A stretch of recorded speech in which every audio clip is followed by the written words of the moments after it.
اللہ علیہ وسلم کی ہجرت الی المدینہ تک پچھلے جمعے آپ کے سامنے کچھ باتیں عرض کی تھیں۔ آج ہم انشاءاللہ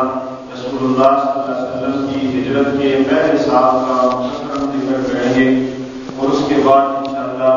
حضور علیہ السلام کی بقیہ زندگی کا اجمالی تذکرہ کر کے ہم سیرت کے اس موضوع کو ختم کریں گے۔ رسول اللہ صلی اللہ علیہ وسلم کی ہجرت اور آقا صلی اللہ علیہ وسلم کا مدینے میں تشریف لانا یہ اسلام کی گویا ایک پہلی اسٹیٹ اور اسلام کی مضبوطی استحکام کے لیے پہلی اینٹ اور پہلی کوشش تھی۔ اللہ رب الجلال نے جناب محمد رسول اللہ صلی اللہ علیہ وسلم کو پہلے 3 جگہیں خواب کے اندر دکھائیں، لیکن جگہ کا تعین نام کے ساتھ نہیں کیا تھا، اس لیے رسول اللہ صلی اللہ علیہ وسلم نے تخمینہ اور اندازہ کیا، لیکن اس وقت بعد میں بتا دیا گیا کہ وہ جگہ یثرب اور مدینہ ہے۔ آقا صلی اللہ علیہ وسلم کے دل میں اس کی محبت اور مدینے کے لیے آقا صلی اللہ علیہ وسلم کے دل میں الفت اتنی پیدا ہو گئی کہ رسول اللہ صلی اللہ علیہ وسلم نے یہاں تک فرمایا اللہم حبب الینا المدینہ من مکہ او اشد منہ، اے اللہ مدینے کو ہمارے نزدیک اتنا محبوب کر دے کہ جتنا مکہ محبوب تھا بلکہ مکے سے بھی زیادہ مدینے کو محبوب کر دے۔ رسول اللہ صلی اللہ علیہ وسلم نے مدینے کے رہنے والے انصار مدینہ کے لیے یہ بات ارشاد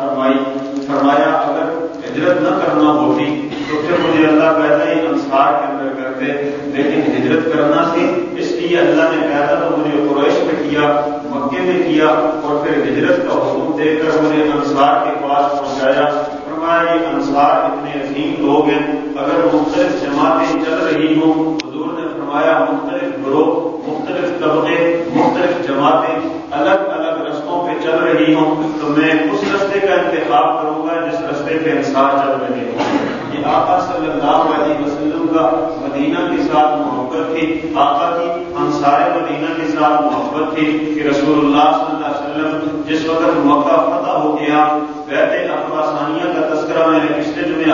آپ کے سامنے کیا۔ بیعت عقبہ ثانیہ کے موقع پر بھی ایک انصاری نے آپ سے یہ پوچھا تھا کہ اللہ کے رسول جب مکہ فتح ہو گیا تو پھر بھی آپ ہمارے پاس رہیں گے یا مکے کو اختیار کریں گے؟ حضور علیہ السلام نے اس وقت بھی فرمایا تھا انصار مجھ سے ہیں، میں انصار سے ہوں، اگرچہ میرا شہر فتح بھی ہو جائے اور مجھے یہاں پر سکون زندگی بھی مل جائے پھر بھی میں تمہارے اندر رہوں گا اور تمہیں نہیں چھوڑوں گا۔ وہی ہوا جب 8 ہجری میں مکہ فتح ہو گیا، نبی کریم صلی اللہ علیہ وسلم جس وقت فتح کی خوشی میں 8 تک نفل ادا کر چکے، جس وقت آقا صلی اللہ علیہ وسلم مکے کو پاک کر چکے، انصار نے اس وقت بھی غزوہ طائف و حنین کے بعد یہی بات ارشاد فرمائی جب ایک آدمی نے نبی علیہ السلام پہ اعتراض کرتے ہوئے یہ کہا تھا کہ اے محمد انصاف کے لیے آپ انصاف سے تقسیم نہیں کر رہے ہمارے غنیمت۔ حضور علیہ السلام نے چونکہ غزوہ طائف اور غزوہ حنین اور اوطاس کے اندر بہت زیادہ مال غنیمت آیا تھا، بھیڑ بکریاں، غلام بانیاں، مال و زر بے شمار آیا تھا، حضور علیہ السلام نے زیادہ مال مہاجرین پہ تقسیم کیا، انصار کو تھوڑا دیا۔ وجہ یہ تھی کہ انصار پہلے سے بھی مالدار ہیں، ان کا اپنا علاقہ بھی، اپنا شہر بھی ان کے پاس ہے، یہ باہر سے آئے ہیں، اپنا سب کچھ چھوڑ کے آئے ہیں۔ حضور علیہ السلام نے کہا کہ یہ ان پر بوجھ بننے کی بجائے میں ان کو خود کفیل کرنا چاہتا ہوں۔ زیادہ مال حضور نے جب مہاجرین کو دیا، ایک منافق آدمی تھا، اس منافق نے کھڑے ہو کر کہا کہ اے محمد انصاف کیجیے، آپ انصاف نہیں کرتے۔ میرے آقا صلی اللہ علیہ وسلم کا چہرہ سرخ ہو گیا، آقا صلی اللہ علیہ وسلم غصہ آ گیا۔ حضور علیہ السلام نے فرمایا تمہیں ہلاکت ہو، اگر میں محمد بھی انصاف نہیں کروں گا تو پھر کون کرے گا؟ اگر میں محمد بھی انصاف نہیں کروں گا، میں تو انصاف والا نبی ہوں، میں تو عدل کا لوگوں کو حکم دینے آیا ہوں، عدل و انصاف لوگوں میں عام کرنے آیا ہوں، عدالت کو اپنے عروج پہ پہنچانے آیا ہوں۔ اگر میں بھی انصاف نہیں کروں گا تو کون انصاف کرے گا؟ نبی پاک صلی اللہ علیہ وسلم نے اس موقع پہ 2 باتیں ارشاد فرمائی۔ کچھ ساتھی سوال کرتے رہتے ہیں، انشاءاللہ یہ جب غزوہ طائف اور حنین کا تذکرہ آئے گا وہاں میں تفصیل سے یہ بات ذکر کروں گا کہ وہ بندہ ایک تھا. حضور علیہ السلام نے فرمایا یہ جس نے اعتراض کیا ہے اس کی اولاد میں سے کچھ لوگ ایسے ہوں گے بڑے دیندار ہوں گے, بڑے نمازی ہوں گے, بڑے پرہیزگار بنیں گے, لیکن دین سے اس طرح نکل جائیں گے جس طرح تیر کمان سے نکل جاتا ہے. گویا جس طرح تیر کمان سے نکلے, تیر کا کوئی ایک ٹکڑا بھی کمان میں پیچھے نہیں رہ جاتا. ان کے دلوں سے ایمان اس طرح نکلے گا, یہ ایمان سے اس طرح خارج ہوں گے گویا ایمان کا ذرہ بھی ان کے اندر نہیں ہوگا. اب حضور علیہ السلام نے یہ فرمان فرمایا. اس فرمان کو حدیث کی کتابوں نے نقل کیا. بخاری, مسلم, سیاہ ستہ, بڑی بڑی کتابوں نے اس حدیث کو نقل کیا. پھر شارحین حدیث, بڑے بڑے شارحین حدیث ہیں, ابن حجر جیسے, علامہ عینی جیسے, علامہ نووی جیسے, ایسے ایسے لوگ, انہوں نے اس حدیث کی شرح میں یہ فرمایا کہ جو خارجی گروہ تھا, جو حضرت معاویہ کو بھی کافر کہتا تھا, جو حضرت علی کو بھی کافر کہتا تھا, اور ہرورہ کے مقام پر حضرت علی کی ان کے ساتھ جنگ بھی ہوئی تھی, یہ خارجی گروہ مراد ہیں. وہ یہ اتنے پرہیزگار تھے, اتنے متقی تھے, اتنے نیک تھے, یہ کہتے تھے اگر زنا کر لیا کافر ہو گیا, جھوٹ بول دیا کافر ہو گیا, اگر جھوٹی گواہی دی کافر ہو گیا. گویا گناہ کبیرہ کو بھی کفر کہتے تھے, گناہ کبیرہ کرنا بھی اسلام سے خارج ہونا سمجھتے تھے. اتنا بھی گناہ کرنے کی وہ متحمل نہیں تھے. بڑے نیک, بڑے پرہیزگار, لیکن اسلام کی بنیاد پہ حملہ کر کے کہنے لگے نہ ہم علی کو مانتے ہیں نہ معاویہ کو مانتے ہیں. صحابہ کی جماعت کا جو انکار کرے, صحابہ کی جماعت میں جو بھونکے, وہ اسلام سے یوں نکل گیا جس طرح میرے آقا نے فرمایا تیر کمان سے نکل گیا. اب یار لوگوں نے آج کے دور میں کسی نے دیوبندیوں کو اعتراض کا نشانہ بنانا ہے, کسی نے رائمنڈ کے مرکز کے اوپر تنقید کرنی ہے, کسی نے نظام الدین کے مرکز پہ تنقید کرنی ہے, کسی نے اپنا غصہ نکالنے کے لیے, اپنے اندر کا بغض نکالنے کے لیے, اپنے اندر کے اناد کا اظہار کرنے کے لیے, کینے اور غصہ کا اظہار کرنے کے لیے حدیث وہ اٹھائی جس حدیث کی شرح میں علامہ نبوی بھی لکھ چکا, علامہ ابن حجر بھی لکھ چکا, علامہ عینی بھی لکھ چکے, جو لکھ چکے کہ اس آدمی سے مراد اور ان کے پیچھے آنے والوں سے مراد خارجی لوگ ہیں. لیکن آج کے یار لوگوں نے کہا اس بندے سے مراد راونڈ کا مرکز ہے, ان سے مراد ابجار و نظام الدین کا مرکز ہے, بسترے اٹھانے والے تبلیغی جماعت ہیں, مسواک لے کر لوگوں کو سنت کی تعلیم دینے والے عبد الوہاب ندامت برکاتہ العالیہ کی سرگردگی اور امارت میں چلنے والی یہ تبلیغی جماعت ہے. میں یہ کہنا چاہتا ہوں اگر انصاف کا دامن ہو, میں کافر کا نہیں کرتا, میں بغض کا اظہار کیا نہیں کرتا, میں تنقید برائے تنقید کیا نہیں کرتا, لیکن انصاف کی دعوت دیا کرتا ہوں. میں کہا کرتا ہوں اگر تم نے تبلیغی جماعت کو اس حدیث کا مصداق بنانا ہے, اگر تم نے علماء دیوبند کو اس حدیث کا مصداق بنانا ہے, اگر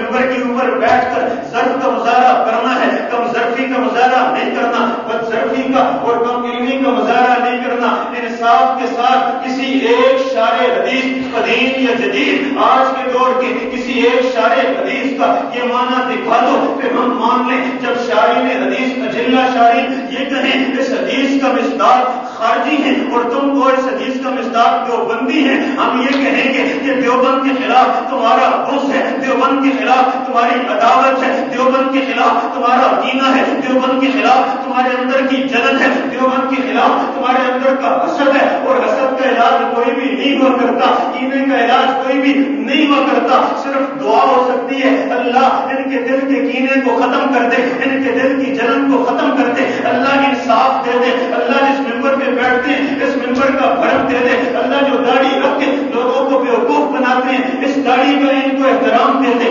اللہ جس ممبر و محراب کے اوپر بیٹھ کر میرے آقا صلی اللہ علیہ وسلم کی وراثت ادا کرتے ہیں اللہ ان کو انصاف دے دے, اللہ اس وراثت کا حق ادا کرنے کی توفیق دے دے. میں نے اوس اور خزرج, میں نے مدینے کی شان میں کچھ باتیں عرض کرنی ہے, پھر میں نے ہجرت کا پہلا سال آپ کے سامنے ذکر کرنا ہے. میرے آقا نے اس موقع پہ فرمایا, میرے آقا نے فرمایا انصار کیا تم اس بات پر راضی نہیں ہو, انصار کیا تم اس بات پر راضی نہیں ہو میری وجہ سے اللہ نے تمہیں کنتم علی شفا حفرۃ من النار, تم جہنم کے دانے پر تھے, تم آگ کے کنارے پر تھے, اللہ نے میری وجہ سے تمہیں جہنم سے نکال کر جنت کا ٹھیکے, جنت کا ذمہ دار بنا دیا, جنتی بنا دیا, میری وجہ سے اللہ نے تمہیں ہدایت عطا کر دی. کیا تم اس بات پر راضی نہیں ہو کہ آج اس میدان میں مکے کے مہاجرین مال و زر لے کر جائیں، مکے کے مہاجرین تلواریں اور نیزے لے کر جائیں، مکے کے مہاجرین اونٹ اور گھوڑے اور بھیڑ بکریاں لے کر جائیں، اور اے انصار مدینہ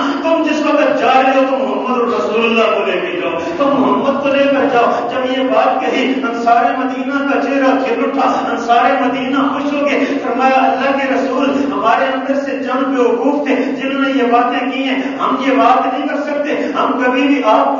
کو ظالم ہونے کا تانا نہیں دے سکتے، انصاف نہ کرنے کا تانا نہیں دے سکتے۔ میرے آقا نے اعلان کیا، فرمایا انصار جس گھاٹی پہ تم چلو گے اس گھاٹی میں میں چلوں گا، اے انصار جس رستے پہ تم چلو گے اس رستے پہ میں چلوں گا۔ میرے آقا ہجرت کر کے چلے گئے، میں اس موضوع کو یاد رکھیں، آخر میں جا کر میں نے چند باتوں کی طرف اشارہ کرنا ہے کہ آج سے 20-25 سال پہلے جنگ کے اندر سے ایک مرد قلندر نے اٹھ کر کہا تھا کہ ابو بکر صدیق کی صداقت کا انکار کرنے والا گویا محمد کی نبوت کا منکر ہے، اما عائشہ کی عفت و پاک دامنی کا انکار کرنے والا سارے اسلام کی بنیادوں کو گرانے والا ہے۔ اس ہفتے کے اندر عالمی دنیا میں بھی، عالمی استعماری دنیا کے اندر بھی شیعت کا چہرہ کھل کے سامنے آیا، تیرے میرے شہر کراچی کے اندر بھی، تیرے میرے ملک پاکستان کے اندر بھی شیعت کا وہ چہرہ کھل کر سامنے آیا۔ اس پر میں تبصرہ آخر میں جا کر کروں گا کہ عالمی دنیا بھی